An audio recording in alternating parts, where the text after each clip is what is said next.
Chef, tell us about your third dish, please. Okay, third dish is inspired by chicken pot pie, but I've made you a chicken liver ice cream with a little bit of pie crust and a little bit of a What up, Joe? Why are we live already? Because we've been doing a cold opening, or sorry, a warm opening. Oh, okay. It's weird, man. You're 8 minutes early. Yeah. Well, my vinyl got through early today. How'd it go? Last night was fine. Today, I went and saw Nanny, and then I picked up my techniques, and I came home, and I plugged it up. I started listening to music, and I started hearing on the wall. Okay. And it's not because of your neighbor. Yeah, it's not even that loud. Like, I turned my kitchen sink on to wash my plates, Yeah. and I couldn't hear the music. Just how low the music was. What time was it? It's 9-something. So tomorrow after work, I'm gonna give her a good dose of Clutch, and I'd say I'll probably listen to all my Clutch records tomorrow after work. I think that would knock the dust off of my speakers a little bit. So how old is the lady that lives next door? She's got to be in her probably mid-30s. Oh, She works nights. She says she works nights, but yet it's 9 o'clock and she's pounding on my wall trying to get sleep. maybe she's has to go in tonight and she's trying to rest up. I don't care. I worked nights for 4.5 years, and I've learned to sleep through a lot of different crap than that.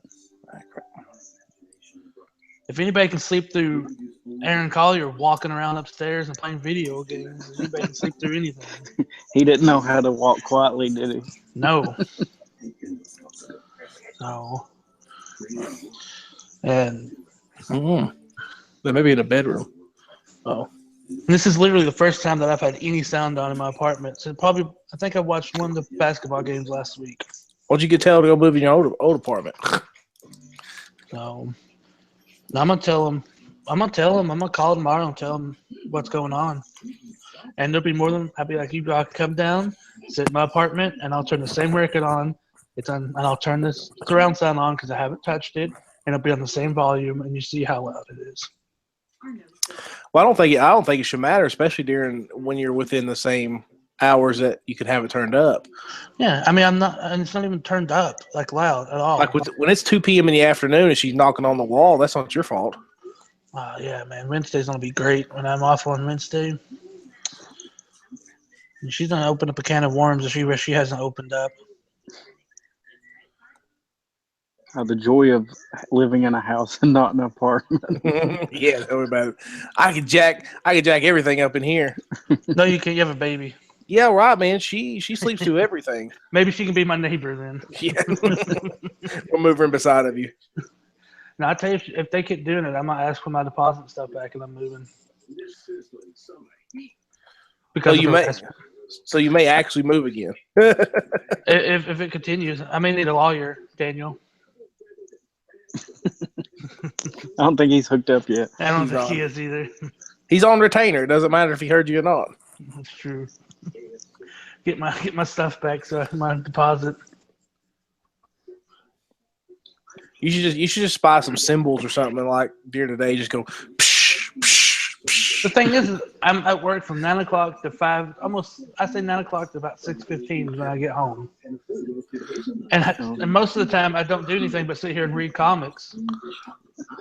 On a very rare occasion, I watch Netflix. Did you finish? Iron Fist, not yet. Oh, I haven't even started yet. I think I'm on the last episode. oh, okay. What do you think? Pretty good though. I like it. I do too. I don't see why everybody hated on it so bad. I don't either.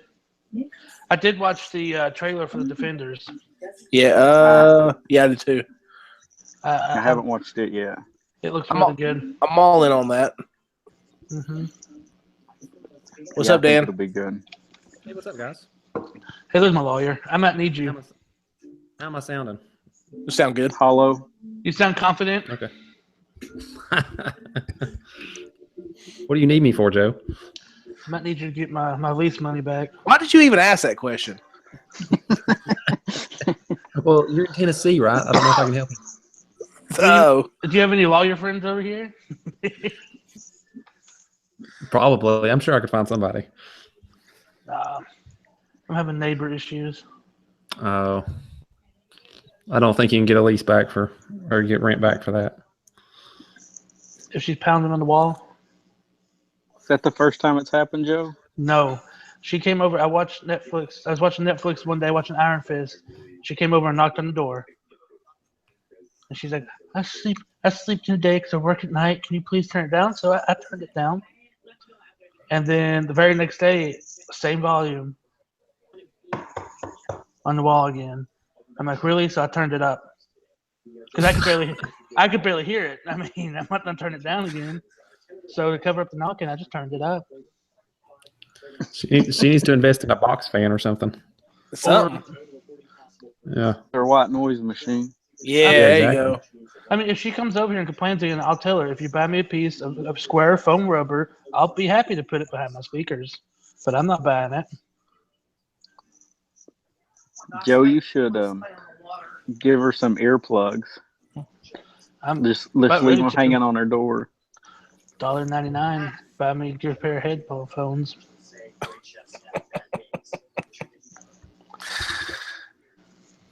So have you guys watched this Top Chef Gauntlet? Oh, I'm sorry, not Top Chef, Iron Chef Gauntlet. Have you watched this? Isn't that the first episode tonight? No, it's been on for the last couple weeks. Oh, no. So it's like they start off with what 6 chefs? Is it 6 chefs? 6 or 7 chefs, and so they're battling to go in to face the Iron Chefs. You have to beat like Bobby Flay, the Asian guy, and Morimoto, and then Morimoto. Hey, I'm getting insane echo. oh, I know why. Never mind. Sorry. I had the YouTube stream open at the same time. And I was getting this endless loop. I was like, how do they even know what's going on? Wow. Yeah. Okay. we just scrambled Andrew's mind there for a Oh second. my gosh. I was really like, how are they not going crazy? Because I'm about to die. Whew. All right. So the winner of this, whoever wins this competition, goes on and has to face all 3 of those guys for Iron Chef. So Who's the third one? Simon Seaman. Michael. Whoa. Whoa. That's an easy win. That's it. Michael Simon. Michael Simon. The only good cook that's in that whole lineup is Morimoto. Well, hey, let's not create an internet don't confrontation, Joe. I don't care. I was about So- to ask if there are internet people that are passionate about cooking show hosts. I'm sure. but Hey, it's the there internet, are. man. There are. Is this thing on Bobby Flay? It's a hack. Jeez. Boy, you really go for the heart, don't you? That I think is on the Ringer. This article suggesting that the guy from Blink 182, Bobby Flay, and not Bobby Flay, Guy Fieri, and somebody else are all the same person. Oh yeah, the guy from Smash Mouth. Yeah, Smash Mouth. and Sorry, ICP. yeah, Smash Mouth, my ICP. bad. Yeah, the chunky one on ICP. I'm surprised Guy Fieri ain't on there either, because he's on Food Network. Just because he's on a Food Network makes you an Iron Chef, right? I think that's the stipulation. But anyway, so they bring out some really weird, because these are like 5-star chefs. I guess you have to be pretty. Apparently, me and Sean talked about what it takes to get on the show or whatever, and I guess they're just more stringent on who. It's not like Chopped. You have to actually be a pretty decent chef. So they bring on some pretty weird ingredients. Like one of them, like it was a banana, but it looked like it had a husk around it, like corn. It's called banana blossom. Was really weird. And you had to like chop the husk off of it to get to the inside, but it didn't look like a banana. Like it looked like a pineapple or something, but they called it a banana. But this one had one called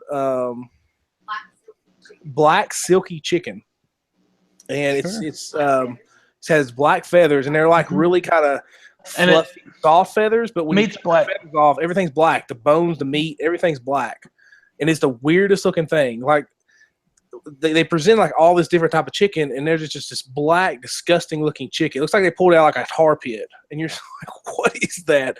It was nasty looking. So it was a crow. No, it wasn't a crow. Yeah, well, I don't know what it was. They say it was a chicken. I have no clue what it was, but it's some kind of genetic thing with that chicken, and you can only find it in Asia or Japan or something. I was gonna say Japan. That sounds like a Japanese thing. Yeah. So, but yeah, it was weird. I like the show, but it was just some of that stuff. You're like, oh man, like why? Like why would anybody want to touch that? But it just looked weird. Hey, how many Michelin stars does Bobby Flay have?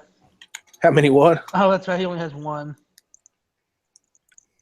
Boy. Oh, We need to set up a charity boxing match or something between you and Hey, Aaron. Bobby Flay. I gotta go check on Yeah. something real quick. If you need to start, go ahead and start without me. I'll be right back. Okay. He already started. Yeah, I've already started. That's okay. I guess who has more Michelin stars than Bobby Flay? Gordon Ramsay. Hey, guess who can cook I think better- you and Gordon Ramsay would get along just fine. I think you guys would be best friends. Thought for sure he was gonna say Leroy Jenkins. Leroy Jenkins. Yep. So I guess we're just gonna scratch that whole first part there. No? No. Oh. Not all of it. I cut out whatever silence we have. So I'll cut Okay. this part out. I was like, all right, whatever. I think sometimes those cooking shows are rigged. Explain yourself. Like, why do you think they're Surely rigged? not. Reality TV is rigged. Because there's a lot of times I feel like they cook better than Bobby Flay, especially on like Beat Bobby Flay. Yeah. Like, Me and Shauna believe it when how they cut the show. They'll be like, you have 2 minutes left. And this guy's like, I'm going to throw his chicken in the oven with 2 minutes left. He's like, there ain't no way there's 2 minutes left. They just cut that in to add to the suspense. Guy's like, I think I'll make like a ciabatta salad sandwich bread chicken thing with 2 minutes left. And you're just like, unless you're gonna cook that in the microwave, you're in trouble.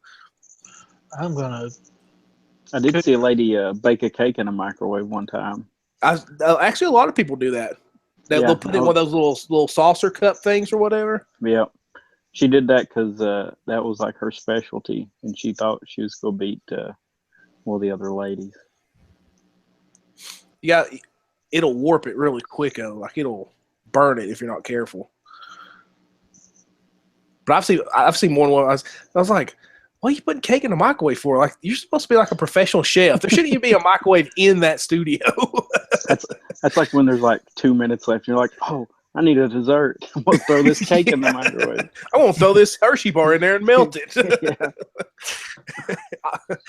I'll call it a deconstructed Hershey bar. That's what they call stuff they mess up on. If you've ever noticed, they'll be like, No. it's like all over the plate. It's like, this is a deconstructed hamburger or something. He's like, come on, man. Yeah, Bob can fix a good microwave omelet. Yeah, microwave omelet, baby.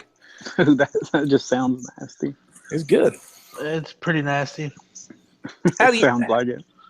I could beat Bobby Flay with it, according to Joe. You probably could. If Bobby Flay could fix an omelet, that'd be lucky. Oh, Joe, going for, oof. Why don't you like Bobby Flay, Joe? Is it just because of the way he cooks, or?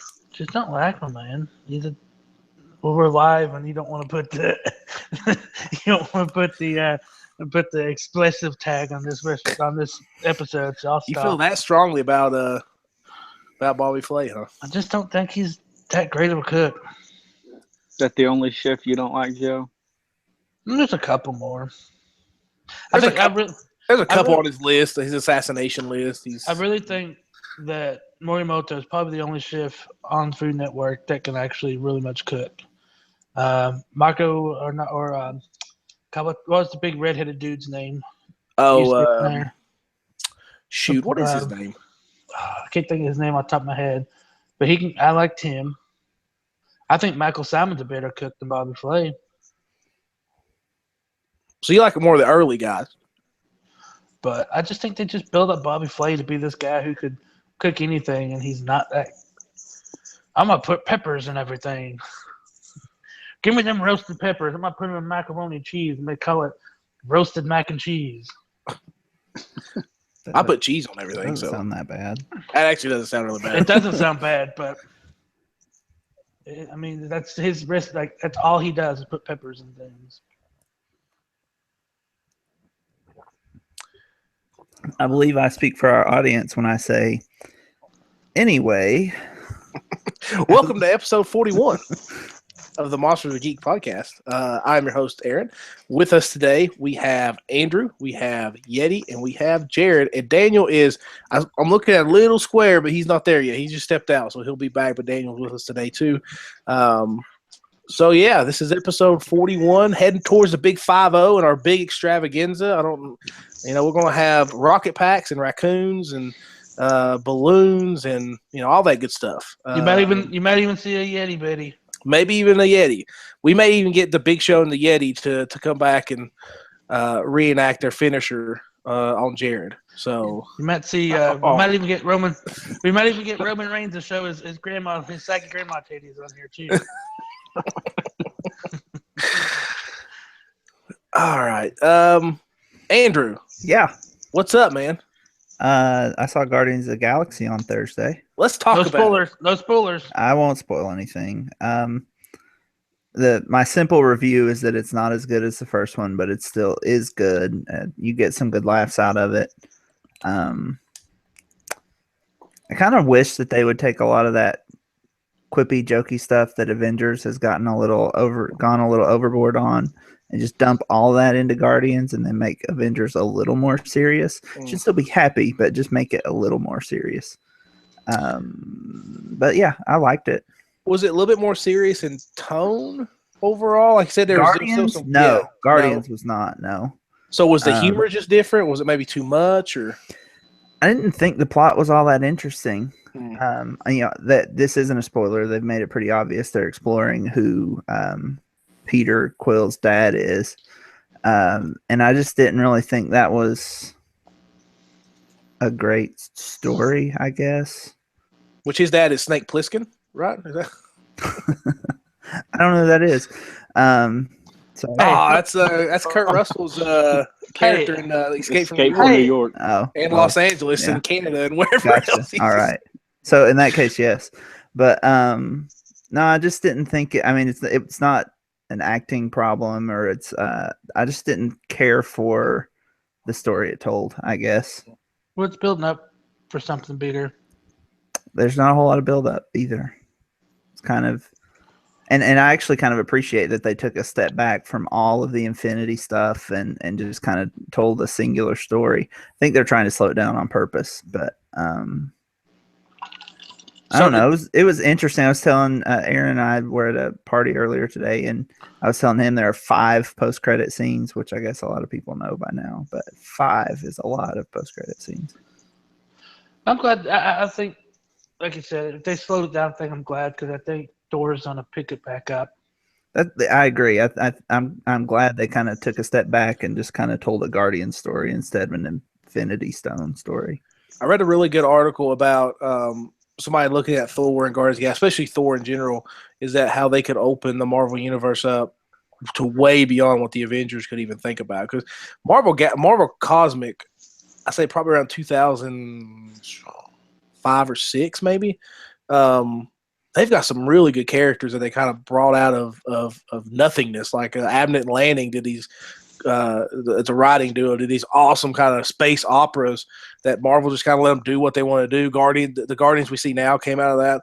But there's a lot of really good cosmic stuff that I would love to see on the big screen. What was didn't they do 4 miniseries around that time? They did Annihilation, no, Conquest, and then 2 more. I can't remember the other 2, but I've read Conquest. Yeah. It was really good. I mean, it was, I was very, because I'm not a huge like sci-fi guy, but it was good. Like it held my attention all the way through. So, wasn't one of them with right? Which one was it? I can't remember. I know one of them was with Nova. I can't. Weren't it based around 4 characters though? Yeah. Peter Quill, Star-Lord started. I think he got brought back in. They took that character, Nova, and the Nova Corps. They brought some other things. Ultron was one of them. Annihilus was in the other one. It was neat. They actually in Conquest brought back. There's actually, I think, I want to say that they came out X-Men, but I may be wrong. But it was like a living like a technovirus that would take you over. So there's a part where like Gamora took over, and there's some of they had basically found like a way into the universe and basically took over the whole universe by infecting with this living technovirus, and it's a really, really cool story. Because after Annihilation, like the whole galaxy was susceptible to another attack. Quill tried to do everything to get it. He became like the security type of guy, I think, for the Kree or something.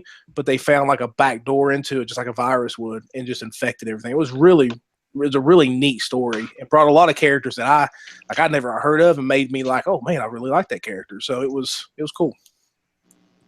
Maybe not get a Squirrel Girl movie. 2024. Andrew, was there anything else that stuck out to you in the movie?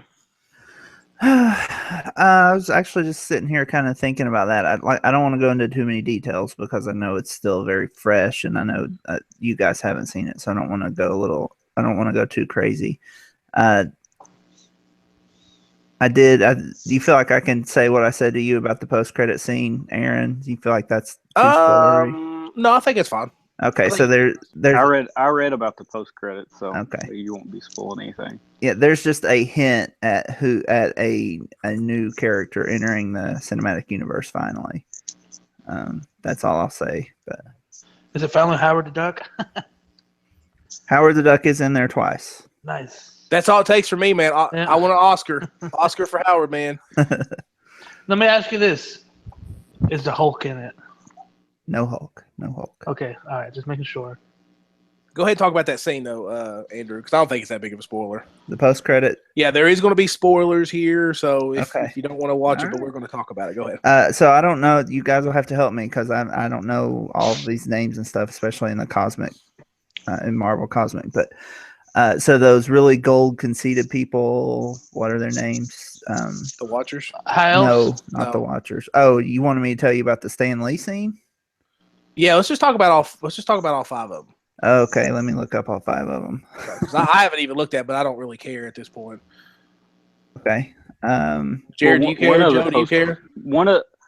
I know one of the post-credit scenes spoils what happens to one of the characters in the movie. Yeah, Okay. we'll stay away from that. Yeah, we'll So skip you that might one. want to skip that Yeah. one. And I know like there were several that, because I kind of skipped over that one. I just read the ones that weren't like of any importance whatsoever. Still looking. So the one that I told Aaron about, I forgot I even told you about that one, Aaron. So that's why. Actually, 2 of them probably kind of spoil it. We'll leave those 2 out then. We'll leave. I'll leave 2 of them out. So the one that I just referenced is that Adam Warlock could be entering the fray, and I'm looking for the names and stuff because I just don't know all this. Aisha and the Sovereign. Is that? I don't know who that is. You know who that is? Okay, so they're part of the villains, and early in the film, the Guardians kind of tick them off, and Rocket steal some stuff from them, and they're very conceited people, so they view any type of slight at all as like punishable by death. Like they're just very like the douches in the highest regard, and so they kind of spend the whole movie chasing after them and hiring people to go after them and all that. So anyway, in the 3rd post-credit scene, Aisha tells one of her handmaidens, because they're trying to figure out how to recover from this horrible slight that has been given to them or handed to them or whatever, performed against them. And she says she's figured out a way to make a more perfect person or more perfect thing than herself. And she calls him Adam. And then the camera goes to one of their little birthing pods thing. So that is a hint at that is probably Adam Warlock. And obviously he's pretty important in the upcoming stuff, so that's going to be interesting. Yep. Very important to the Marvel Cosmic in general. So anything else you guys want to say about that one? Warlock's a cool character, man. I think that, especially with the Infinity Gems and stuff, or stones, or whatever the heck they're calling them, he obviously plays a very important part in the original Infinity Gauntlet. I'm not gonna spoil much, but he kind of becomes a bad guy. I don't know if they're gonna do that in the. I know in the comics he has this other thing he turns into that's like an evil version of himself, which is I think it's called Adam Igus or something. Igus Warlock. I can't remember what the name of it was, but in the because he was actually part of the Guardians of the Galaxy when they reboot him, but he ends up being a bad guy. It creates kind of like this. He tries to take over the galaxy and stuff. So I'm not for sure if that's how they're going this way. Obviously, probably not with them just bringing him into the fold. But he's a pretty deep character. He's a pretty neat character. So cool. So this one is less important to. That was the kind of the big one to the cinematic universe. This one is just the fourth one was Groot is going to be a teenager and. And then it probably in the next one. So like Star-Lord walks in his room and he's got, like stuff spelled out in branches or whatever on his wall and it reeks and he's just very much, stereotypical father teenager exchange. So it was just kind of funny to see that.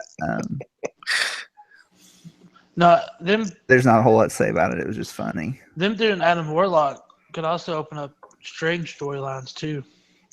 Well, yeah, and I think there's going to be some way where the Guardians are going to tie in with Strange and Hulk. I think that's how they're going to kind of bring – because I think it's already been confirmed that the Guardians are going to be in the Infinity Gauntlet or the Infinity War, whatever they're calling it. So that's – and we all know that Thor and Hulk is in space. They're somewhere on another planet at this point. In the movies, even the teaser showed that. So I think that's how they're going to get Hulk and Thor back to Earth is maybe they run into the Guardians or the Guardians run into them or something. I think it's neat that it's almost like almost creating like the proper Marvel universe on Earth. And then and this is where the article kind of said that they could really kind of do their own thing for a long time with the cosmic stuff. And then when they do need to bring it in, they've got some good leeway to make a crossover that makes sense instead of just be like, oh, there's the Guardians in the Avenger movie. How'd they get there? Type of stuff. So I think they're doing a pretty good job of that. Just a side note. Oh, hey guys, there's Daniel. Oh, cool. There he is. Just a side note. That Ragnarok trailer is just awesome. Oh, it looks great, doesn't it? Yeah. Just a side note. Planet Hulk. Yeah. Daniel, we're discussing a couple of the end scenes, but nothing huge on spoiler wise. For Guardians of the Galaxy 2, Volume 2. Okay, yeah, I'm probably going to go see that in the next couple of weeks. I think. Sweet. I think that's going to be my birthday trip. Yeah. So Cool. don't spoil it for me. Luke Skywalker's in it. So this is the last post-credit scene that I'm going to talk about. It's not a plot spoiler. It's actually the second Stan Lee cameo. I don't even know if you can call the last one a cameo. It's more of like a scene. But he has a cameo in a point that I won't spoil in the film, and he's talking to what you eventually, which I didn't realize this because again my knowledge is limited, but he's talking to a few Watchers. That's his cameo. He's in like a traditional old school looking U.S. spacesuit with just like the white giant puffy spacesuit and then a clear globe over his head. So that you can obviously clearly tell that it's him, and he's just talking to them, telling them stories and whatever. And then in the post-credit scene, they all just kind of, or the three of them that are standing there, just kind of start to walk away from him. And he's like, "Wait, no, I've got more stories to tell you. No, I've got more stories to tell you." And something about he's out of time, or something. He's running out of time comes up, or I don't know, something like that. But it's pretty clear in reading about it and then coming to kind of understand what that probably is implying is that his time is running out. He's 94, so yeah, his time is running out. No, it's not. Yeah. And it probably also means that, he feels like he still has stories he wants to tell. Like I wouldn't doubt that that's probably the case, but I think it would be cool, and they may do this if they because it makes it sound, when you think about it and you kind of zoom out, you're like, okay, Stan Lee kind of is a Watcher for the Marvel universe. Well, yeah. So just name a Watcher Stan, just do it. Name it Stanley. Yeah, something like that. Yeah. But that's the three we'll talk about. The other two will leave for a spoiler cast or something like that. I'm glad, Andrew, you said something that I think is a good change of pace for them. Is that it's kind of like not necessarily a standalone story, but kind of like a story on its own. Mm-hmm. I think that's great. I think that sometimes you got to be careful because this is what happened in comics where you start doing more plot points than what you can keep up with.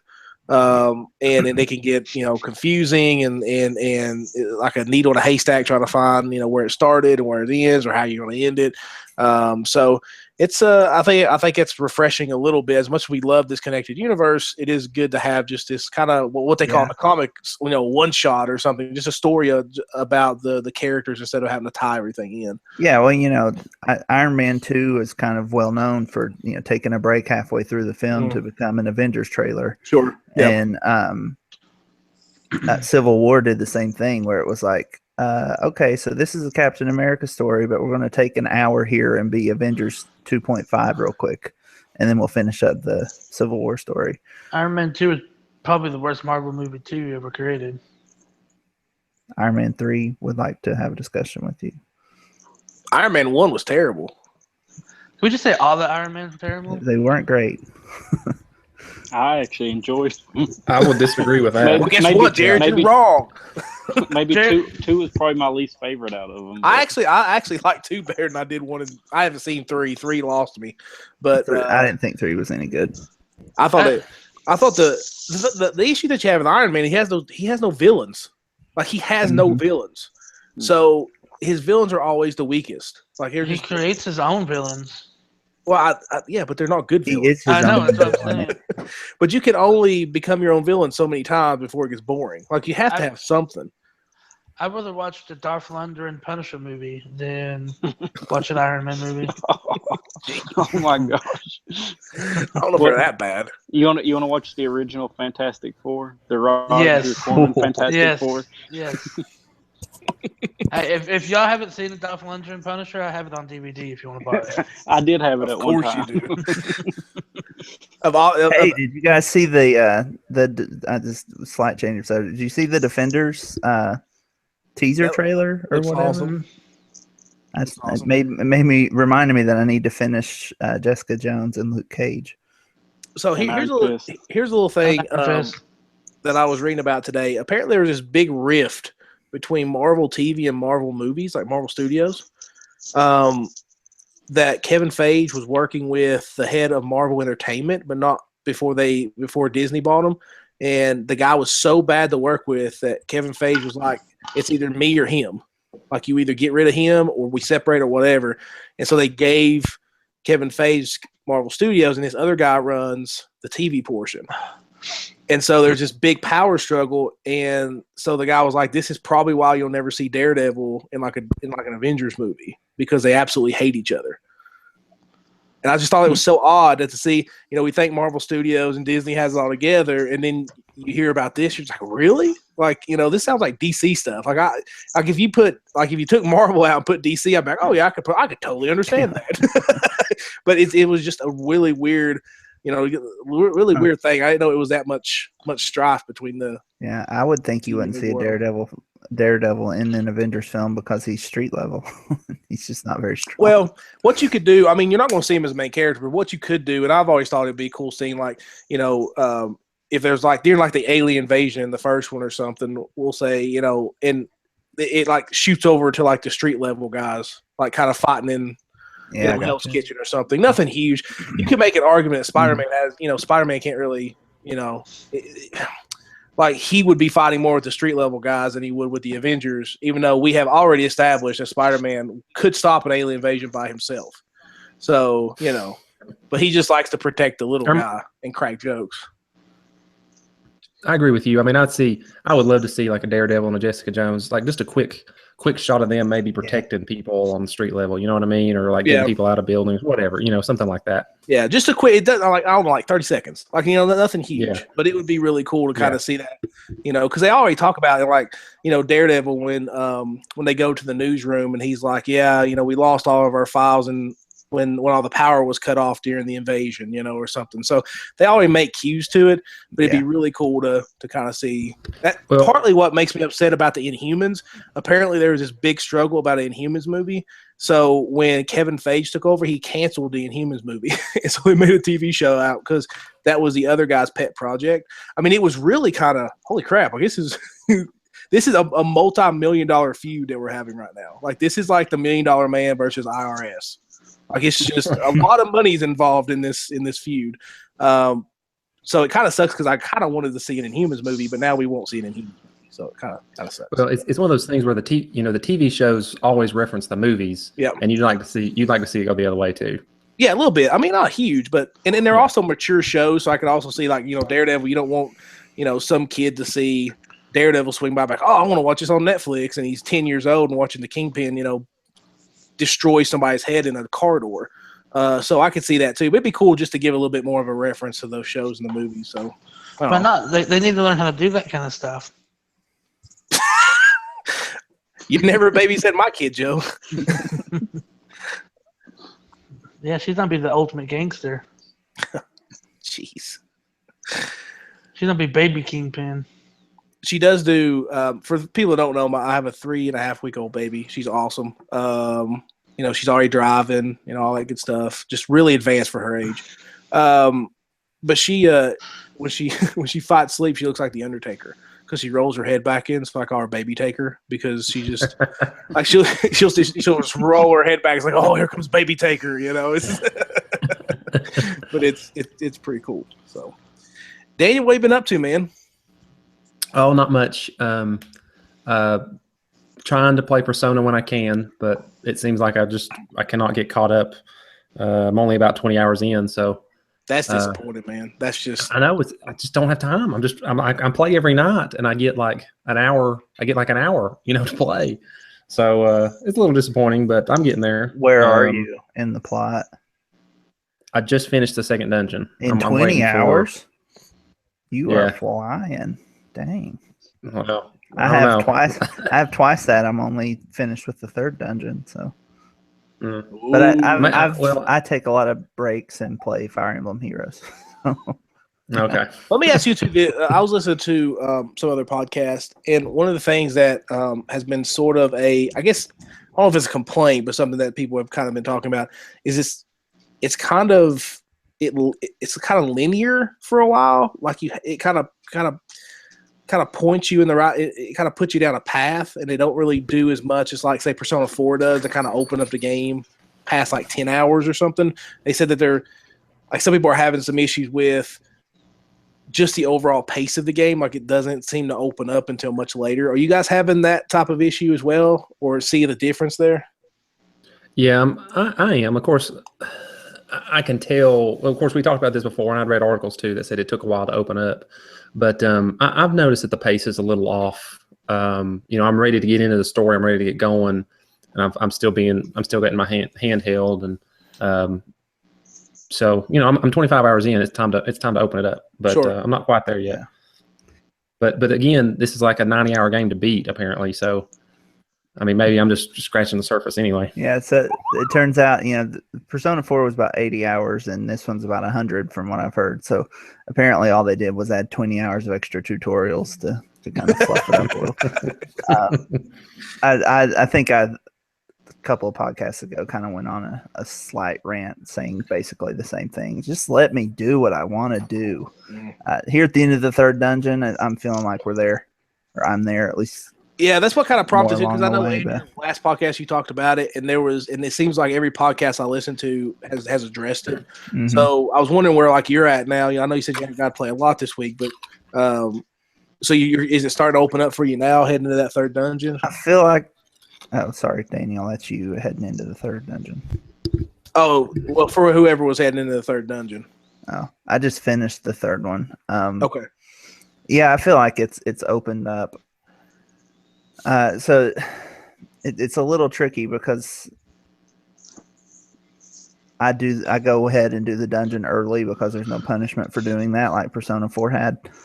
So there's a long period of time where you can do what you want to, and then at the end of when you hit your deadline, they've got to hit some story points about what you did way back when you finished that palace. Yeah. And so you end up on rails again, but it's telling story at that point. So I'm at that point, so I feel like I'm on rails again, but I know there's a reason for that. Sure. And I just finished like 2 weeks of in-game activity where I was doing mostly what I wanted to do. I feel like right now I'm mostly stuck behind social stat walls, which are also annoying. That's another thing a guy talked about. He said there was one, I guess you have to have a certain social stat to actually start like a relationship, which is a little bit kind of in Persona 4 where you had to like own that Arcana or whatever to be able to or own a card for that to be able to get the relationship or the bonuses from that relationship.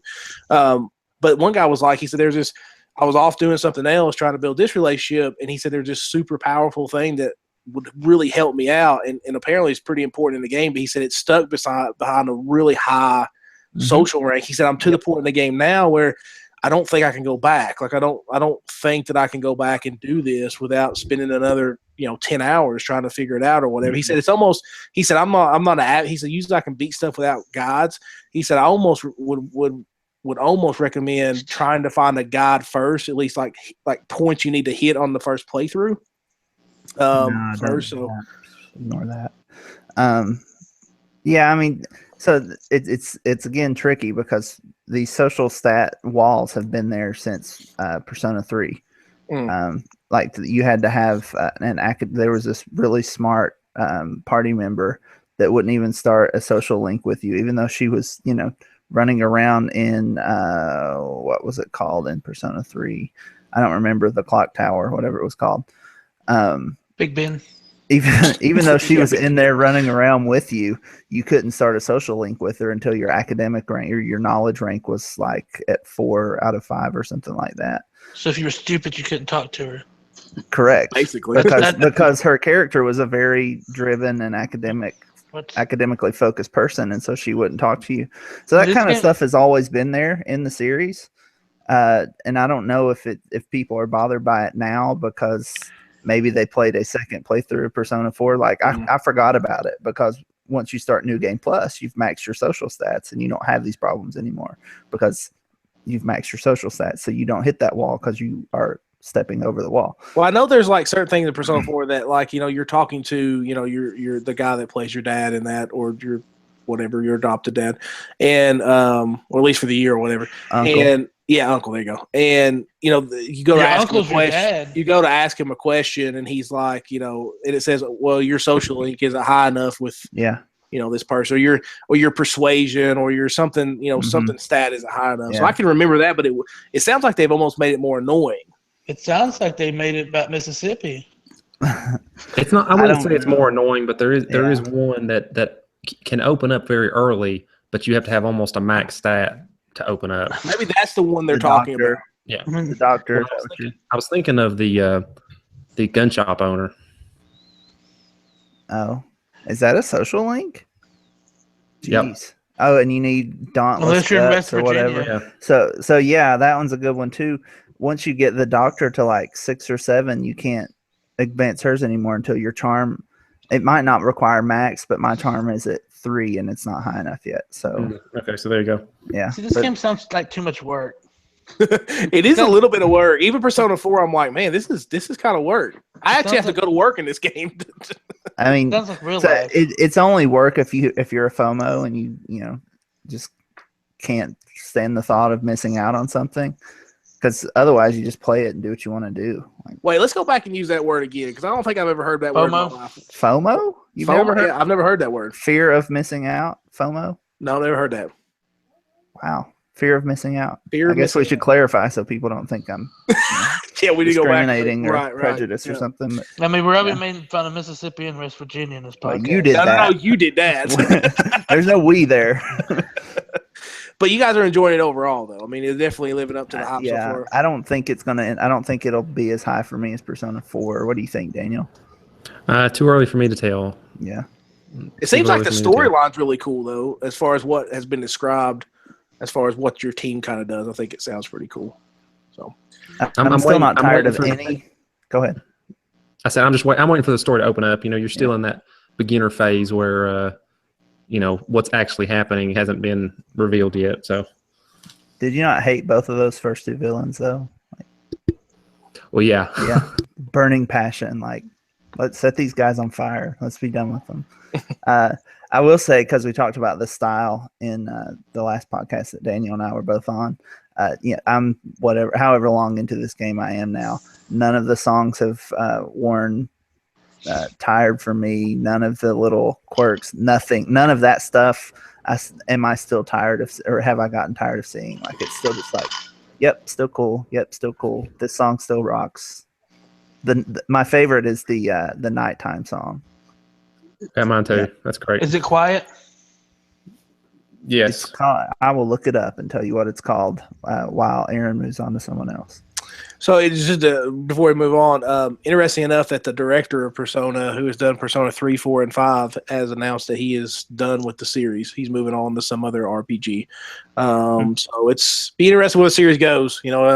Usually kind of like when Kojima leaves, Metal Gear Solid, where they take it from there. So it'll be interesting. You want to know? You want to know the new RPG he's working on? What is it?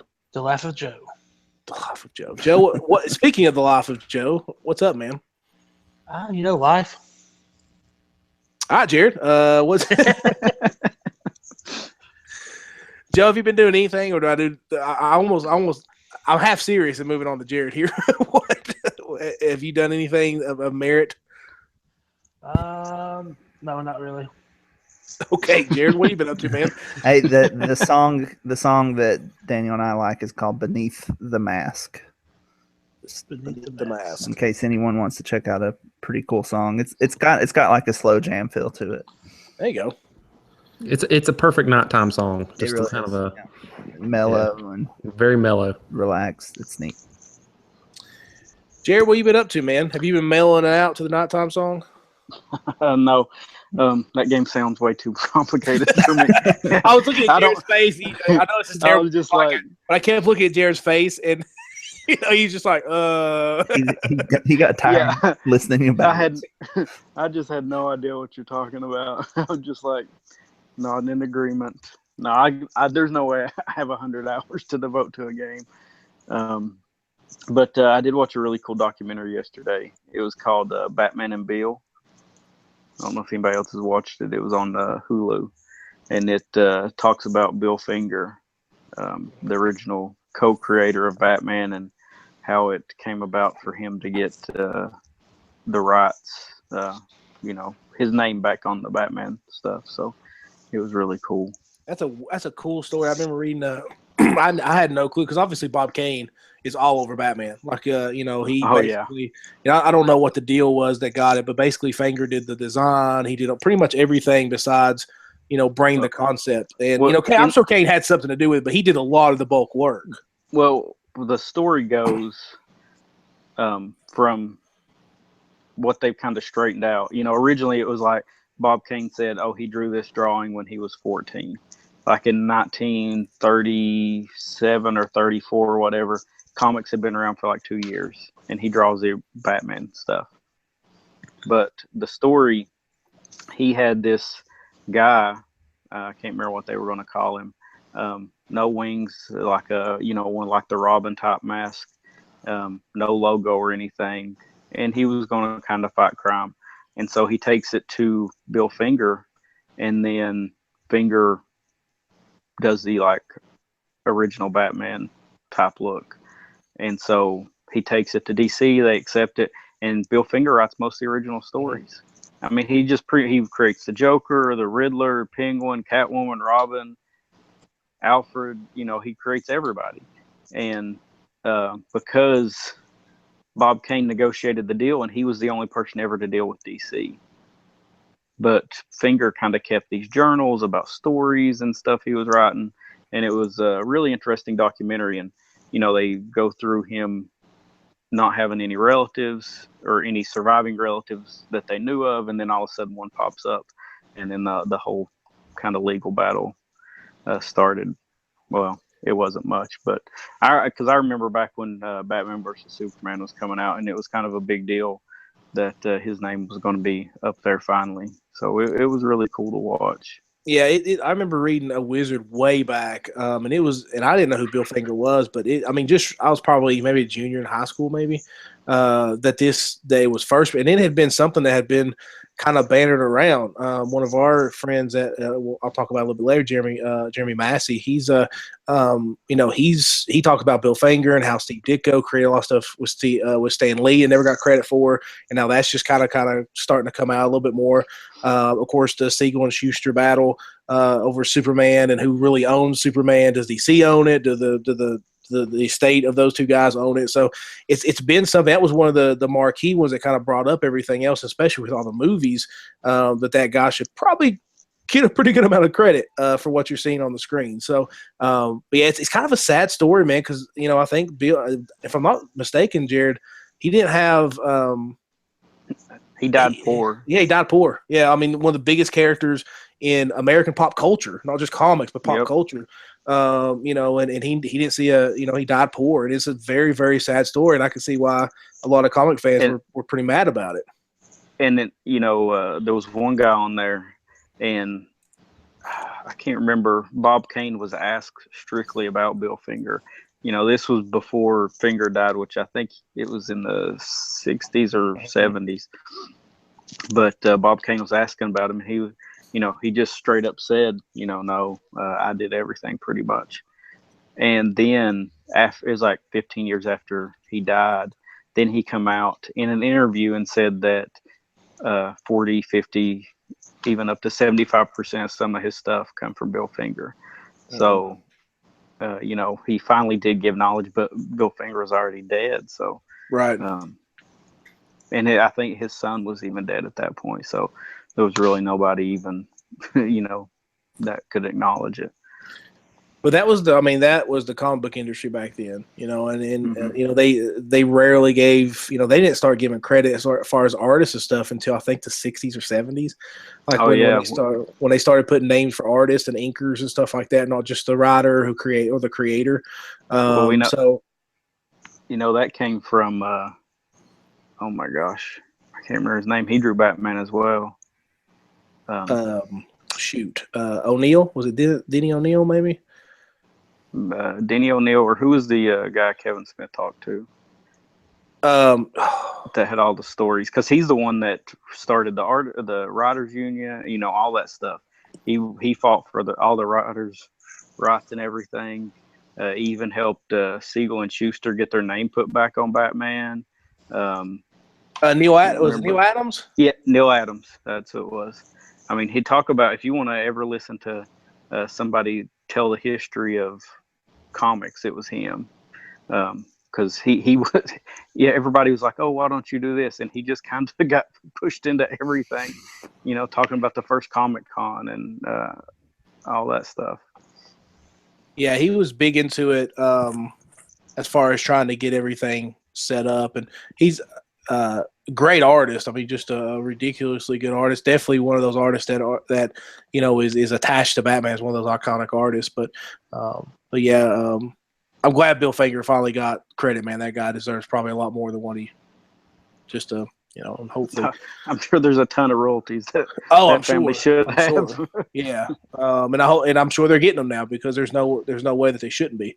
So hopefully, it's a sad story. I hate it, man, but I'm glad that he's finally getting the credit he deserves for it. So, hey, I did learn something cool. Okay. There's a new It movie coming out. Mm-hmm. I don't know. I say Jared probably read the book and probably seen the original. I've seen the original. I would like to read the book. I haven't read it. But the cool thing is there's a 27-year span. Y'all know that, how it's every 27 years it comes back. And this is it came out in 1986. This is the 27th year. That's really strange. Yeah. I'm sure they didn't do that on purpose. No, it's pretty cool to think about. And then I asked Jared this the other day in a text if he had watched The Dark Towers. Yeah, the Dark Tower trailer looks amazing. It does. And in one of the scenes, it's very quick. But when the scenes, if you pause it, you can see the Pennywise and the balloons in the trailer. Pretty cool. But yeah, I just thought like I was reading some article the other day that was talking about the 27-year span and how like it coming out this year is the 27th year from 1986.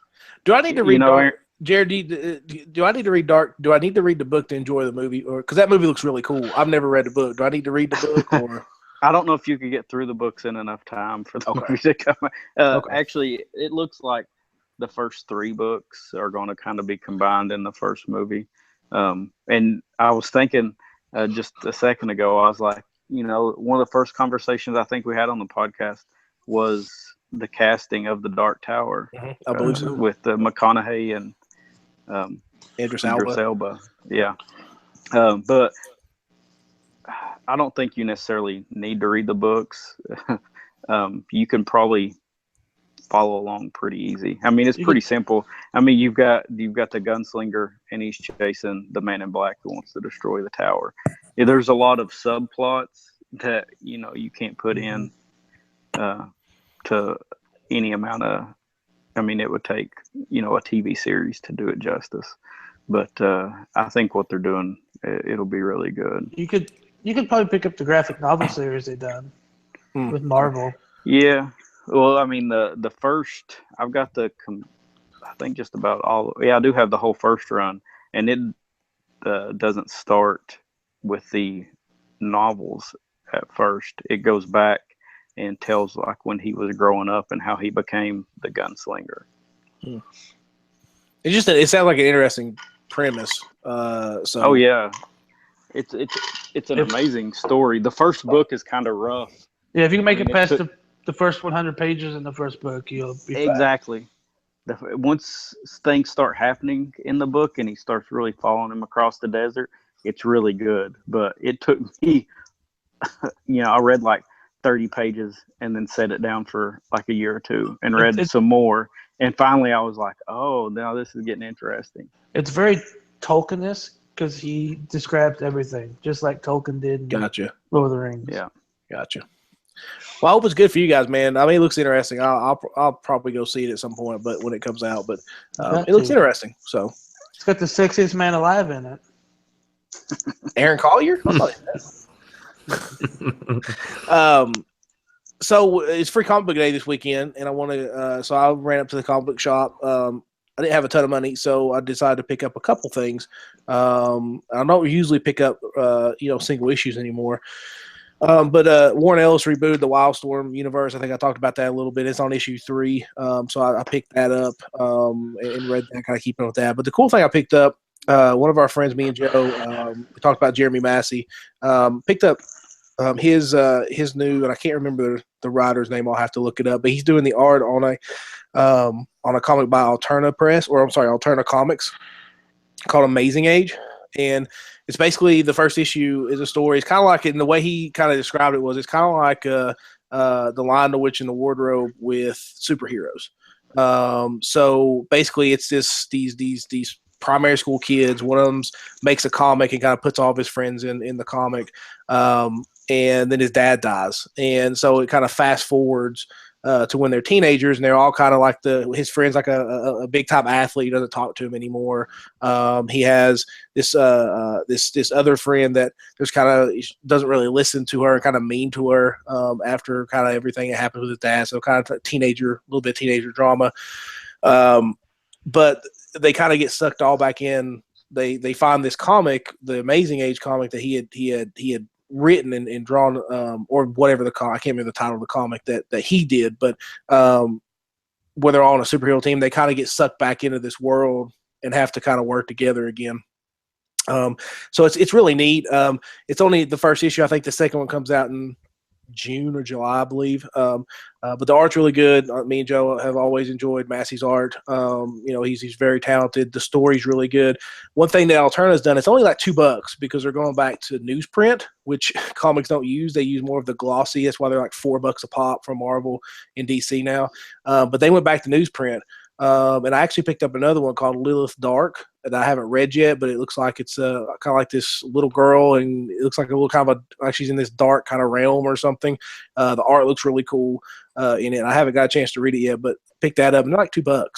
So they're not really that much at all. That's when I was growing up reading comics, they were like $1.25, which I never thought they'd get anywhere near, $2 again.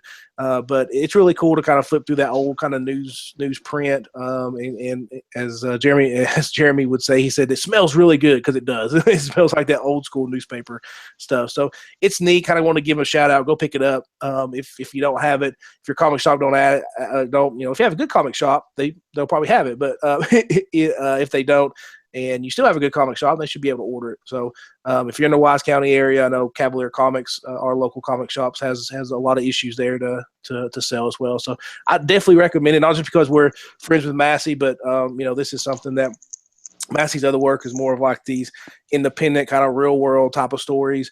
And he said, the reason I kind of want to do this was, my kid would ask me what my comics are about, and they'd be like, you probably wouldn't like them. They're like middle-aged people. They're not superheroes. And so he kind of want to be involved with a superhero comic. And, him and the writer, I guess, known each other for a while, and they talked about it, and he's involved with it now. So it's really cool. I know he's really hyped about it. So go pick it up. It's $2. I think it's definitely worth a read there. So, but other than that, just play more Zelda. At some point, I'll finish that game up, and I think I'm 80. Gotta be close to like 90 hours now. I think I was 85 a couple days ago, so I'm like 90 hours in. I'm done with 3 of the beasts. I got 1 more to go. Then I discovered a part of the map. I was like, man, I've only got like 1 shrine on this part of the map. Now I'm kind of going out trying to find more shrines. I've been hunting dragons and stuff like that. So every time I'm like, I haven't touched Mario Kart. I got Puyo Puyo Tetris. I haven't touched it for the Switch. It's just been Zelda this whole time. So it's an awesome game. We could turn this into the Zelda cast every week, but it's awesome. It's just something. There's always something else that stops me from finishing this game, but it's a classic. It's an instant classic. Not a very nice thing to say about your baby. There's always something else that keeps me from finishing this game. How rude. Aaron, what are you doing? I know I'm a terrible parent. She's not put your head in the door. Yeah, Uncle Joe said when you make me mad, I put your head in the door. Yeah, it's a pretty awesome game. So hopefully I'll finish it. But it makes you smarter, that's for sure. I mean, you figure stuff out and you're just like, that's just a really ingenious design. It makes you feel like you accomplished something. But I'll quit talking about Zelda now, because we can talk about Zelda all the time. So everybody's up to something cool. So awesome. We got a lot of stuff to look forward to in geekdom as the year moves along. A lot of game reviews a little bit more game releases coming out. The games we're playing now, the movies coming out, and the movies in the future. So it's a good time to be a geek. Definitely for entertainment. So I want to start off with my topic. I don't know who has a topic, but I was thinking about this the other day. One of the things that obviously has been a trend over the last 4 or 5 years is the retro kind of look to games. We talked about Hyper Light Drifter. There's a game on the Switch called Kimiko that's very similar to that, kind of like a top-down, old school looking RPG, which apparently is pretty good. It's only $5, so definitely, I guess, recommend it. Go look at some reviews on that. But there's also been, a lot of different things like on like platformers, like Little Nightmares we talked about is like a 2.5D platformer that definitely looks different as far as gameplay and everything else that kind of goes with that. There was the remake of Wonder Boy 4 that they did some really good hand-drawn graphics that look absolutely amazing on a game that really kind of made its mark on the Sega Master System, which was way back, as far as that goes. So some really cool looking games, but very much old school kind of mechanics, old school kind of look, or maybe like a revamped kind of old school mechanic with a revamped look.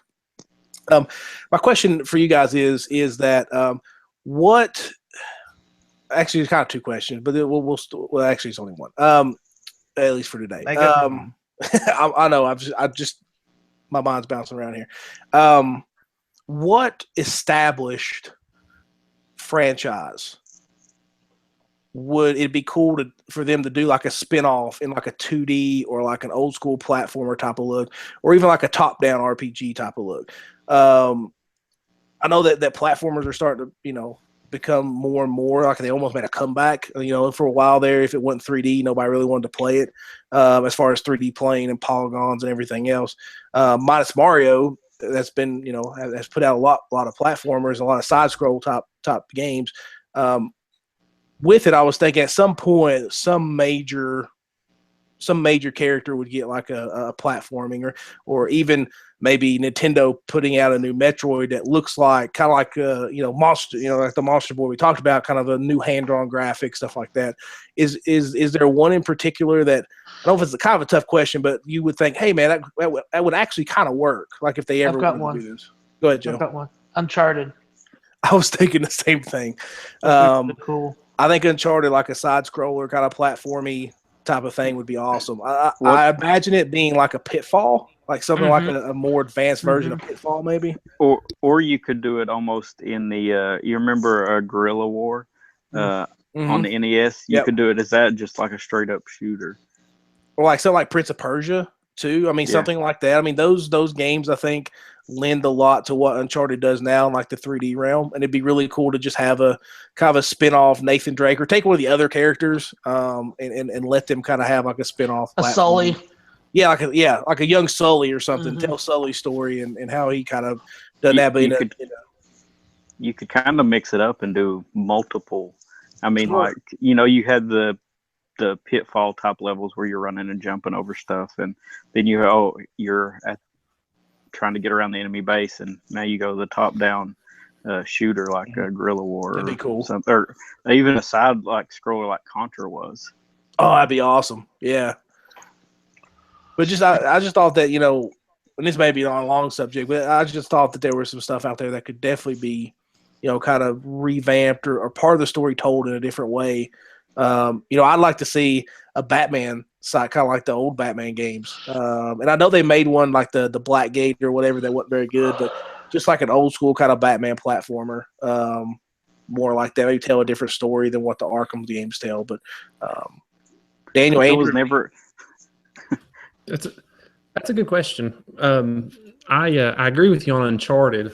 That would be very cool. I would just happen to think back. Final Fantasy did that recently. They had a spinoff for Final Fantasy 15, and then did that as well. They had their side scroller, 3 different games for that. But an established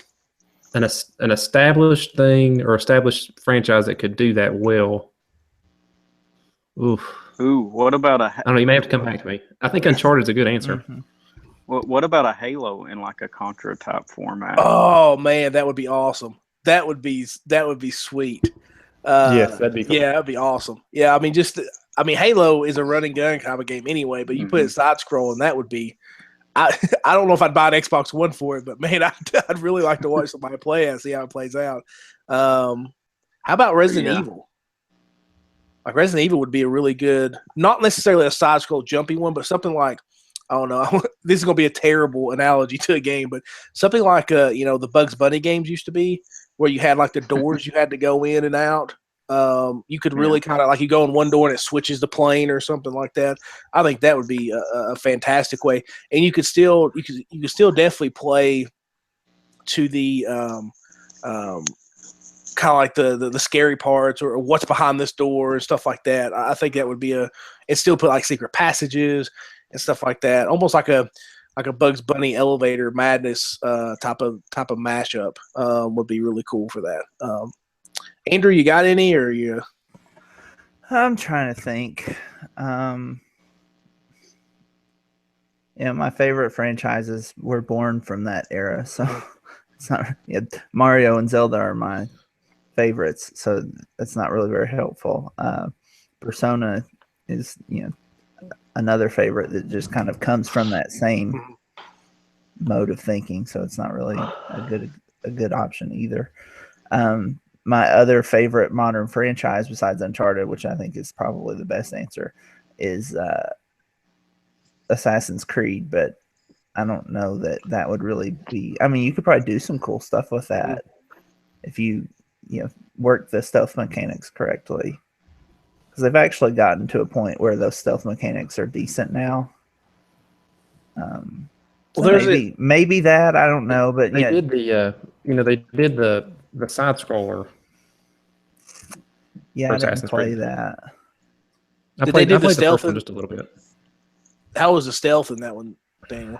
I didn't play long enough to really remember. I mean, it's more of a, you hide. It's more of like a puzzler, I would say. Like you hide in certain areas, get around these enemies, and move on to the next section. Than it is like a true stealth game. There was one thing that I don't know if you guys remember a game called Blackthorn for the Super Nintendo. It was one of IGM's top 50. I thought it was a terrible game. I just thought the controls were a little bit clunky. And just the animations were clunky. But for the time, I could see why. It was revered because it did some really cool things. One of the things that it did was it had a mechanic, and basically it's just like imagine something like I don't know, like Prince of Persia that had those kind of animations, but basically you're just kind of this buff guy that you got a shotgun you shot. You're trying to get through this. You're facing the mutants and stuff. Not a super great storyline or anything, but the way it did levels and everything else was kind of different for the time. The cool thing it did was that you could hide, like there would be shadowy parts, and you would push like X or Y, and you would like lean up against the wall. So you'd be sideways, and you'd see your character kind of turn and pop up against the wall. So you saw the front of the character. And that basically you hid from things. So they pass, like the enemies would pass by, and then you pop out of shadows and shoot them with a shotgun. I could see like an Assassin's Creed do that. Something like that would be cool. What about Metal Gear Solid? I think would. For like a side scroller would be, or like a platformer kind of side view type of thing. But it was just something I started thinking about because, you see more and more of these games coming out, whether it be like remakes or like Metroidvania type of games kind of coming out that kind of takes that plane and kind of does some cool stuff with it. So I was just thinking at some point somebody's going to do something with a major character and make a little side game for it. I would say Splinter Cell, but there's too much into that game. Couldn't do, I don't think. Is Splinter Cell still a thing? No, they haven't made a Splinter Cell game forever. Yeah, it's been a while. They could do a Call of Duty game. It used to be done in side scroller. Yeah, I guess. Not multiplayer like online, but just for a story mode. I mean, you could do that like Contra, right, Jared? I mean, just kind of like a run and gun type of thing to do that. So. But anybody else got any topics for tonight? I mean, I know we. I've got one that I was thinking about, and I was like, if it's just me and Joe, then I probably wouldn't even mention it. But since we have Daniel and I think Andrew left, but I was thinking about this a couple weeks ago. If you say we had to evacuate Earth. And you had to take one game system with you. Oh, geez. And you wait, just listen. Okay. And you can only play the games that were originally on that system. Okay. So Aaron, you can't have your PSP with all your RPG machine. You still like the Wii, you can't download all your Nintendo games and take them with you. So if you could only take one and play those original games for the system, what would they be? Dude, or what system would it be? I'll go ahead and tell you right now, Super Nintendo, all day, every day. With as big as that library is, and as much as I love those type of games and the looks, like we talked about how 16-bit is this kind of, when it's done right, like with Mario or Final Fantasy, that graphical style doesn't age. Like it doesn't age. It just looks really good regardless. Yeah, I mean that holds up. I mean, all those games are fun. So yeah, me and Robin a while back wanted to play like Super Mario World. I mean, it holds up whenever. Legend, the Zelda game on there, classic. You can play it anytime. What would be yours, Daniel? So, what system would we take with us? Basically, play this one system for the rest of our lives, right? Not necessarily a game. Well, yeah, but you can only play the games for that system too. Right. Okay. Yeah. Let's see. I think it would probably be. Oh, he's agonizing about this decision. Now, what Daniel doesn't know is that somebody, as soon as he answers, they're going to knock on the door, and he will be ushered out of the house. Yeah. Where I'm falling is PS1 or PS2. The PS1 had all the RPGs that I loved, but not a whole lot of other games that I played a lot, like not a lot of platformer stuff. I didn't play those games. But PS2 had a much broader library that I actually played a lot of different types of games. So I think based on the fact that I played a lot more games on PS2, that I liked a lot more of the variety of games, and I think it does have the biggest library of any system. Well, I don't know about that, but at the time, it certainly had the biggest library of any system. Sure. Yeah. I don't think I'm going to say PS2. I'm going to say the PS2. Okay. Joe, what about you, man? That's a hard question. Jared bringing the hardball, man. He's like, you're going to have to choose. Let me see here. Jared, what about yours, man, while Joe's looking at his? You know, I was listening to Daniel, and that mine comes down to the same two as well. You know, PS1 or PS2. I think probably I would have to go with the PS2. The library, I would miss Final Fantasy 7 and 8 and 9 and stuff like that, but that library is so deep, and there's a lot of RPGs I never even played for it. And there's so many. There's so many good sports games. There's so many good, platformers. Just everything was for that system. You can always find something, and the library was so massive. And you'd never not find something to play. I kind of feel like you'd run out of things to play if you had the PS1. Yeah, I mean, and the graphics kind of get old. The pixelation, and the PS2 graphics for some things still hold up pretty well. The PS1 is probably next to the N64 as far as most of those games look really ugly now. Yeah. I love Final Fantasy 7. I think you look back and it's still, for us, nostalgia wise, we can still look at that and play that and that. But that was one of the best looking games at the time, and you put it in now and it's not great. Yeah. You can tell it's very dated. The cutscenes in that are great, or are pretty good. But you go back and look at the stuff on the SNES, like the Chrono Trigger, Final Fantasy 6, looks better, and I think those things look better. Oh, of course, they do. They do, absolutely. Yeah, they just hold up better. Yeah. I don't know. There's not the jagged edges on everything. Everything's rounded and smooth. And that's why I chose the Super Nintendo, is because I'm not a huge PS2 fan. I love the Tony Hawk games, the sports games. I think it's something that I would miss if I didn't choose something like a more modern system to do that. But everything was such going towards 3D. The PS1 library, I mean, if you look at their library as a whole, if you take out the RPGs, there's not that much left. There's sports titles and Crash Bandicoot. There's not, and I know somebody's screaming at their speakers right now, being like, "Oh, you're kidding me!" But it's not. Even Twisted Metal really didn't age very well. That game was.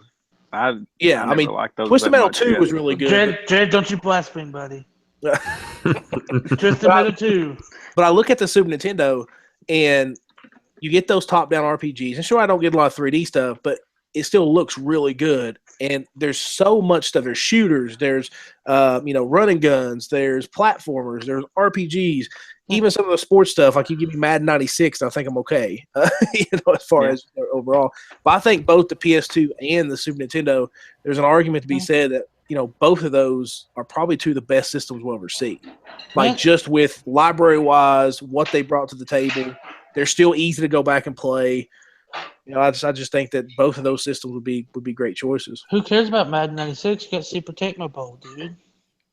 Yeah, that's true. Let me ask you, Aaron. I mean, is your answer? I respect your answer. Okay, I respect your opinion. But I'm just curious. Is is the graphics the only reason that you want the Super Nintendo? I mean, I realize the graphics on all these games hold up, and I agree with you completely.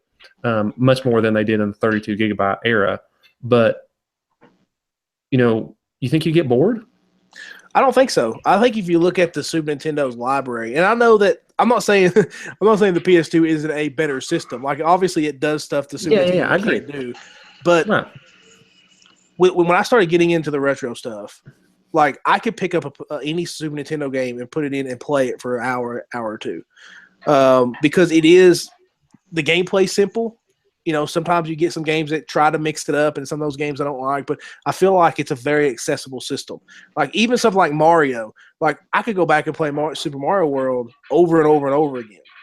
And I think those games have such a replayability. Plus, the games you don't hear about, like Cybernator. Like there's a lot of really good games out there that if you dig deep in that library, that there's just an unlimited amount of really fun games to play. Out of all the retro systems that I collect for and that I keep, I'll keep my Super Nintendo stuff, for pretty much forever as far as the games I like. I just find that I enjoy that system really, really a lot versus some of the other ones that I collect. So I think that whole era, like the Genesis, the TurboGrafx, the Super Nintendo, that whole era is just so – it's probably my favorite era of gaming because of just –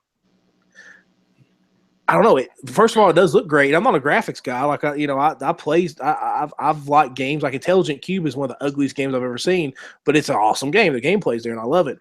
But I just feel like that 16-bit era is just so – there's so many just different types of titles. There's you see people experiment with stuff, trying to come up with cool stuff. And to be quite honest, people talk about the PS1 RPGs.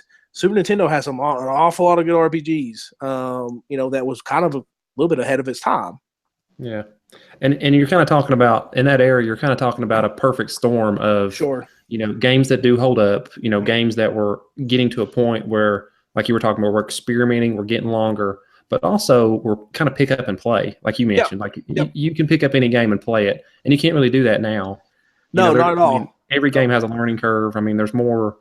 There's so many buttons on your system, or on your controller. Like if you hold square and hit all the buttons, it does something different. So I agree with you on that. Like even how tough those games are. Like for example, Lion King is probably one of the hardest games you will ever play. But we all talk about that game like it's the #1 rated game of all time because of how much. I can't even remember. I think I made it halfway through, but I can remember that game being like, some of it's nostalgia, but the platforming was spot on in that game. It was just difficult. It was hard. Okay, I got my answer. Okay. Let me ask you this. I'm gonna say a computer with Windows XP on it. Okay. Okay. All right. That's because I can run my World of Warcraft came out. Whoa. Let's wait. Jared, is there an internet connection on this island? Even if there's not an internet connection, okay, screw World of Warcraft. I can play Warcraft. Well, wait for his answer. Wait a minute. Wait. Boy, Joe's like, I don't care about the internet. The internet's bad. I'm done. I don't care about the internet. No internet. But you might be able to find some people to LAN party with. Okay. All right. So I still got Warcraft 3. Okay. I still have Lord of the Rings, Battle for Middle Earth 1 and 2, Counter-Strike, Half-Life 2. I mean, I can go on and on. Okay, so PC. I see that. Okay. Yeah. And plus, I like real-time strategy. Of course, he would choose a PC. I mean, of all the ones here, of course. I like real-time strategy games. Like, I could really see myself being happy. He's actually sitting here with a crown and his pinky out right now. In space, playing Civ 4. Jared, that's a good question, man. That's a darn good question. And see, Jared, and if I get bored, I can be like, "Hey, Jared, I've got." You want to play solitaire? Minesweeper. Hey, I can also paint. So, Jared, what's that? What was that game that Coach Robbins always played? Free Cell? No, it was kind of like a bubble Snood? bobble. Snood. There you go. Snood. Yeah. No, yeah. Oh, well, you could download that, I guess. See, I could bring like the 101 best PC games ever and just download it and have just different little things. You could play the Oregon Trail. That would never get old. I could die Dick Leslie and go into the Oregon Trail in space. I mean, that's a good question, man. I tell you what, man. I mean, there's a piece in there somewhere about ranking the systems, and I think we may want to look at that maybe one day. But I think Jared and Daniel hit the spot. I mean, Jared and Daniel hit the Rat system that has the best wrestling game on it, so that's all that matters. Which best wrestling game? SmackDown. Yeah. Yeah. Well, let me ask you Probably. this: Fire Pro is still on there. what if I said? Yeah, it's true. What if I said the original PlayStation 3 that plays PlayStation 1, 2, and 3 games? No, you only You gotta games play that on the are original original games. for that system. Okay. No I'll backwards Well, compatibility. listen, PC boy. You wouldn't I'll say listen. PC. I'll say PC. Hey, I'll be happy. I'll be happy with my real-time strategy games. Well, you could play those forever and ever. Mhm. So I could understand that. Yeah. I mean, there's a ton of. I mean, think about all you could play Doom. I mean, all the games that made the PC famous for gaming. Black and white. Half-Life. You know, all those games that. And he's not even came out touched like really the are- near point-click games and stuff. No. Mm-mm. Yeah, there's So- some of those that were fun I too. mean, dude. I mean, it's just yeah, y'all be jealous. Y'all Nah, become. Could have picked my Commodore 64. You'll be coming over to my cabin and be like, hey, can I play some games with you? And I'll be like, shh. I'll be like, bow down and kiss my pinky ring. yeah, peasants, bow down in the sight of your video game king. So Yeah, that's something that PS2 didn't take advantage of though. Was the multiplayer stuff. hey, we played 8. We bought a multi-tap one time. Mm-hmm. Actually, 2 of them, and played like 8-man Madden. Oh yeah, Oh, Yep. okay. Yeah. yeah, I've done that. We tried to play on the same team. That was a wreck. That was a wreck. Because it was like, man, give me the ball. I don't want to be an offensive lineman. Why are you running a slant when you're supposed to run an out route? Yeah, come on. I'm playing quarterback now. You were always quarterback. I was. That's because I'm a winner, Joe. I call the right plays. I was running back because I could run the ball really well. Anybody else got any topics? Jen, you got a topic tonight? Or I got a topic. Yeah, I got a topic. Okay, all right. Okay, so mine. The only reason I thought of it is because I'm looking at my cell phone right now. But mine has to do with ringtones, and Okay. specifically geeky or nerd related or gaming related ringtones. So I want to know either what's the best one you've ever heard, or what's the coolest one you've ever had, or what would you think would make a good gaming ringtone? That's what I'm asking. Do you want to know the geeky ringtone? You said geeky ringtone, right? Yeah. Do you want to know the most annoying ringtone that I ever had? And it was when I was working at Crutchfield. Yes, I do. The TARDIS. Man, you can hear that all the way yeah. across the call center. Yeah. I mean, So was it a text tone or was it a ringtone? It was a ringtone. Like any call that I got into the call center, that's what rang on my phone, like on my computer. So it rang on your phone? Yeah, it rang on the computer, like as it was coming in. It was a phone call coming in. So here, meow, meow, meow. The TARDIS is coming up. It was great. It's like, is that can your see that brother being- there? And I was like, yes, that's my brother.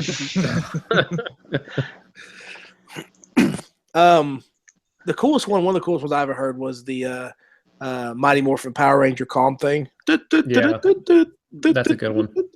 Now, one of the ones that took me forever to find a good one was my current one is Super Castlevania 4, the first level. I love that.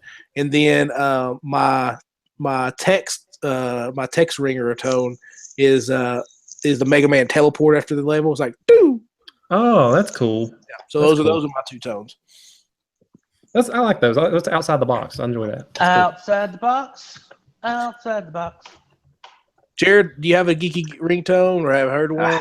I don't have any. I don't have any ringtones really. Jared's still working with a flip phone. Well, no, I always keep my phone on vibrate. Well, I do too. A lot. I mean, unless I got my headphones in, and then I'll hear it ringing. I did have some music ringtones, but I've never really downloaded any geeky ringtones. I mean, if I did, it would be something from Star Wars or Lord of the Rings. I would say cool one would be when some Final Fantasy or something like that. When you open a door in Zelda, it goes. I've heard the Mario. Like when he goes down the pipe. Yeah, I've heard that one too. Or when he jumps on like the pole and then you've reached the level. That's pretty cool too. That's a good one. Yeah, that's a good one. It was when the Razer V3 was out. You could have opening sounds, like every time you opened your phone. Oh yeah, I remember that. And I had one. I can't remember. It was some sword. I can't remember the name of the game. And you open the phone and it sounded like that sword was getting unsheathed. It was pretty cool. That's cool. I'll tell you another annoying one that I had when I was a kid. Brad Paisley had a song called Alcohol. And I put that as my text tone one time, and you get like 3 or 4 text messages in a row, and they go, alk, alk, alk, alk, alk, alk.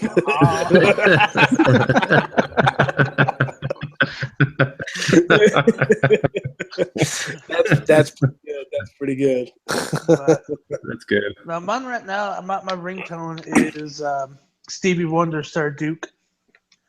So just the horn section, the very opening of it. No, for a long time I had for a ringback tone. You remember ringback tones? Yeah. Yes. Yeah. And I still hear those on it. I had it's Christmas time, pretty baby. And it was for like 3 years in a row. Like that's all I had on there. It's that Christmas song. Dave, what about you, man? Of course, I've had the Power Rangers one. That one's cool. The Metal Gear Solid was real popular for a while. Like the alert. Yeah, the code and the alert. Yeah, that one too. I tell you, the coolest one I ever heard in public was someone else's, and it was a Star Wars themed, and it was a Jawa. It was Utini, and that was the text tone. That's pretty good. That's great. That's awesome. That's good. But mine right now I've got the original Final Fantasy overworld theme for my ringtone, and for my text tone is it's for Final Fantasy 9. Y'all remember they had like the MOG net that's like Moogles would bring you letters and stuff. There was a tone that it's just like a Kupo is what it is. So that's mine right now.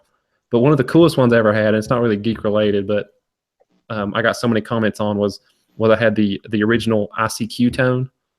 Oh yeah. I think Robin had that one at one time. Or she downloaded ICQ for her iPhone. The iPhone, yep. Yeah. It made a comeback for like 2 months. Yeah. So I had more comments on that one than anyone I've ever had before. But, Still out. yeah, it's kind of cool. It's just something kind of neat that you can kind of put yourself out there and put your own spin on. Maybe what you really are, I guess. Maybe one of the worst ones ever would be the screech from Dumb and Dumber. The most annoying sound every time your phone rings, if that went off. I'm telling you that there was a guy that we worked with before. He had, if he listens to podcasts, he'll know who he is. He had the opening of a Pink Floyd song with other clocks. Oh yeah, Time. He had that. Yeah, Time. He had that opening as his ringtone. Yeah. And it was pretty cool. But it was the Buster Sword that I had when I opened up my Razor. Oh, okay. But yeah, but back in the day, it was so much easier to get the ringtones because you could put them on, like you put any song on there on like an SD card, and you can put it as your ringtone. Yeah. Now, you either have to buy them, or you can go into iTunes, or if you have an iPhone, you can go. You get a GarageBand, you can make. Yeah. I made my own for a long time. Yeah, you don't even have to have GarageBand. You can go in and rename the file. Oh yeah, you can set them. Oh, see now all I use my songs for half the time is to wake me up in the morning when my 5 alarms. I used to put an Under Oath song, and I can't remember the name of it, but wake up, wake up, wake up. This is not a test. You're like, ah. Good question, Daniel. Man, we are on it today. We are on fire. Speaking of on fire, did you guys see the new NBA game I sent you? No online play it looked yet. Cool. So it looked really cool. It looked pretty cool. Maybe I'll grab it. But, all right, Joe, do you have a subject tonight? Isn't it like $20? It's like $20. Yeah, and the issue is like there's no online. So as far as right now, they're going to patch it in for a $20 game. But they don't have no online. There's some other things that's not going to be included yet that they're going to patch in. Hopefully it's good because I kind of really was kind of hoping it was more like NBA Street a little bit. I don't know if you guys played NBA Street, but NBA Street was I'm sure we've talked about before, but that was a really, really good game. And I kind of wish they would go on the PS2, Aaron. And the GameCube. GameCube was really good. That's why I played that. True. So it was multi-platform. Hey, I ain't disputing, Jared. I ain't disputing that the PS2 no, is I'm great. just joking. You know, I mean, I'm just joking. And if we're all on the same island, I can always come over and play PS2. So it's no, you can only play your system. You're not playing my PS2. What? You have to stick with your other SNES friends. You have to stick with your kind. You'll be segregated upon game Joe system. be on the peak as the king. You guys will be like middle class, and I'll be down here and down in the some guy who picked the Atari. I'll pee from for eternity. I'll pee from the porch of my high castle down on the peasants of the Super Nintendo world. But I hope it's good. I mean, I kind of wish EA would stop trying to do NBA Live just by let's just do a new NBA Street. I mean, if we're going to do something worth it, we'll just do a new NBA Street. Stop. They released it early on accident on PS4. Oh, did they? Huh. Yeah, like that day you sent it to me. I was looking it up and it was like accidentally released early for PS4. Here's what they need to do: stop trying to make NBA Live relevant again, and just focus on the street game. But that's all you need. Yeah, that's what I just said. Yeah. Yeah, let's transition that team to do something. Well, no, I think it's going to be a jam. What if they built in the street game to the NBA Live? Kind of like Jared, they what can't even NHL did with the classic. Oh, I haven't. Hey, speaking of which, do you remember the game Ballers? I remember seeing it. I never played it. Marbury was on the front of it. Yeah, we had to you got a contract and you lived the life of a basketball player. That game was horrible. All right. It was like that head coach game that. Oh gosh, yeah, Madden head coach. Yeah. But you had to buy that to make your own playbooks for the Madden that came out after it. Yep, you did. So that was terrible. Yep. Thanks, EA, for being terrible. All right, guys, got anything else you want to talk about before we go? My phone's about to die, so I'm gonna have to hop off here. Okay, Jared. See you later, bud. Well, good talking to y'all. Yeah. Take care, Jared. See, Jared. I did recently find a really cool podcast. Okay, what cool podcast? It's called Found. Okay. And it's been a magazine, like a little zine forever. They pick up, they find stuff and they try to figure out the story. Mm-hmm. And what happened, and sometimes even when people would read it in the magazine or the little zine, and they'd be like, "Hey, that was mine," and they would tell them the real story about it. Oh, that's cool. But the first episode, it's been on for 2 seasons, but the zine's been out for 15 years. Mm-hmm. And they were talking about a letter that they found from this Asian dude who wanted to be the Asian Oprah. And they read the letter to you, and all it said, it was pretty cool. And they were trying to figure out whatever happened to him. That's the first episode. And it's really cool. Like I said, it's got 2 seasons on it. You can go. They have a Facebook. You can go to Facebook, and you can probably go find the old zine articles online that they had. But it's a pretty cool little thing. That sounds interesting.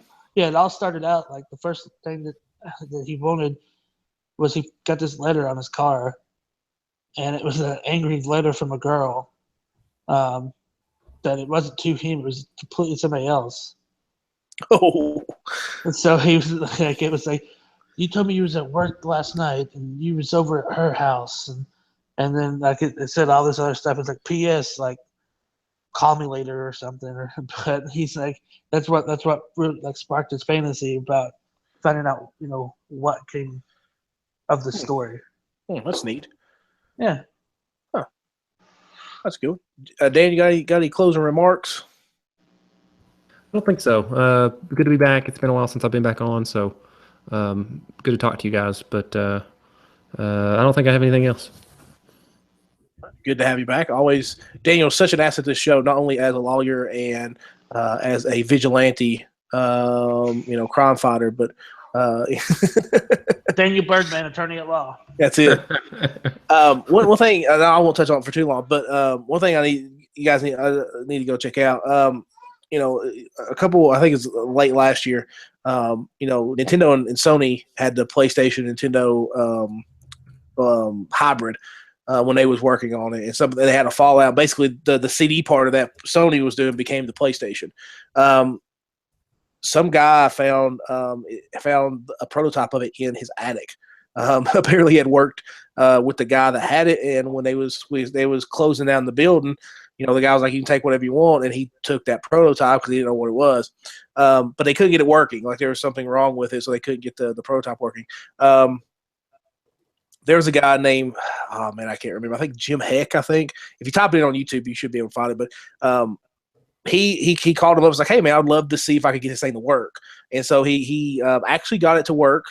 He actually loaded like a homebrew game. It loaded up. I think he had a cart for Super Street Fighter. Got the sound and everything working, which is a big deal for the retro community because now he's urging the guy to be like, "Hey, you should kind of let these other guys kind of look at it and let them do more home brews for it." And so it looked really cool. There's a lot of technical jargon. I think it's about a 15-minute video. There's a lot of technical jargon that I didn't really get as far as what he was replacing and everything else. But it was neat because when they found it, it was a big deal, and that's probably worth a ton of money because there's only like 3 or 4 of them that people got a hold of or something like that. So there's not a lot of them out there. Maybe a little bit more than that, but definitely not a lot out there. But it was cool to see this piece of gaming history actually fire up and kind of explain how he did it and what could be done with it from there on out. So it was pretty cool.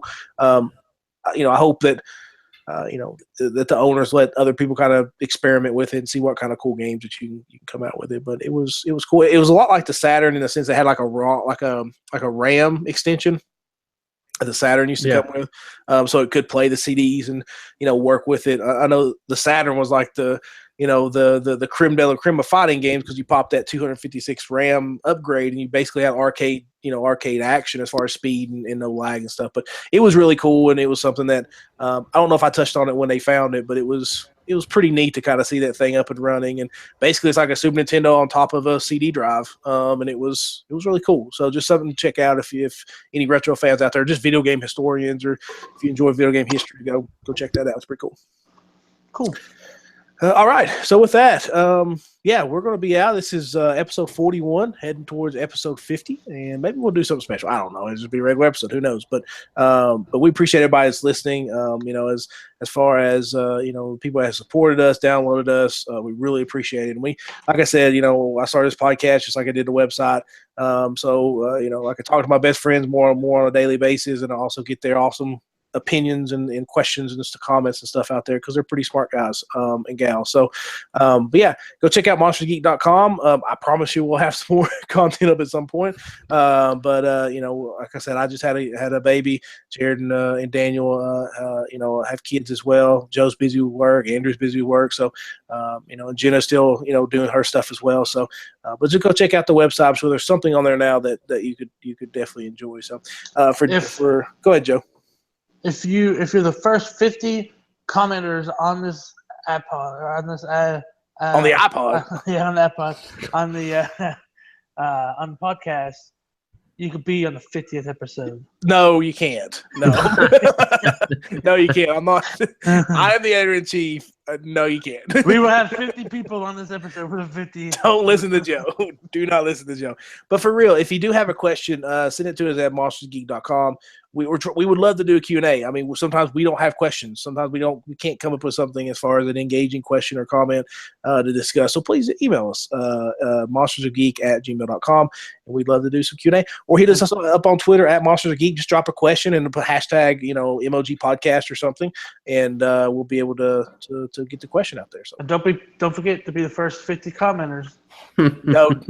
Don't listen to Joe. I would love 50 comments, but you're not going to be on the show. But please feel free to comment. 50 comments, and we'll see you in 9 shows. All right. So for Andrew, for Daniel, for Joe, for Jared, I'm your Editor-in-Chief Aaron, and this is it for episode 41.